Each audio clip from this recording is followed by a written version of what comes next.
now we're in a far worse position than we were a year ago. 10 times as many refugees outside Syria as there were a year ago. The situation is deteriorating. It gets worse every day, and the world has to do something about it. The strongest storm to ever strike a land mass where people live.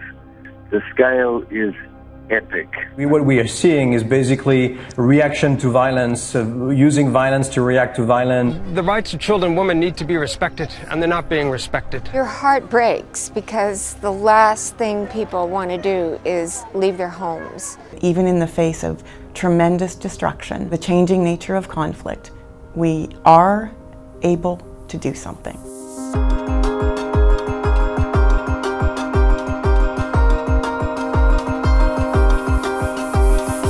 UNICEF will be part of the process of rebuilding the Philippines. We have started today the polio campaign. We are confident that we are going to reach every child. There's no single age that is most vulnerable. We have to keep our eyes on all ages. The way to accelerate the end of female genital mutilation cutting is by taking into account the social realities of the practice.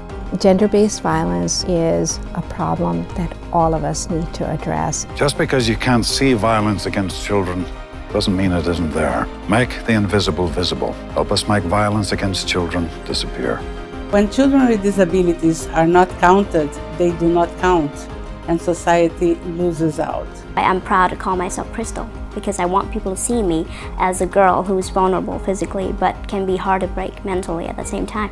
Our message today is not that children need education even in emergencies. It's that children need education especially in emergencies. The leading economists of the world have consistently found that investing in children and early childhood is by far the most cost-effective interventions a country can make. We really tackle the HIV like we are in a war.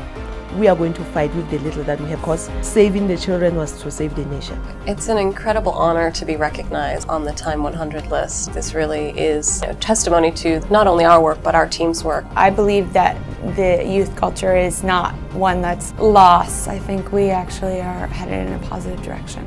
Our focus on equity, on the rights of children, represents our best chance to help all children develop their full potential so they can change their world, brighten our world, and inspire future generations as they build their own world.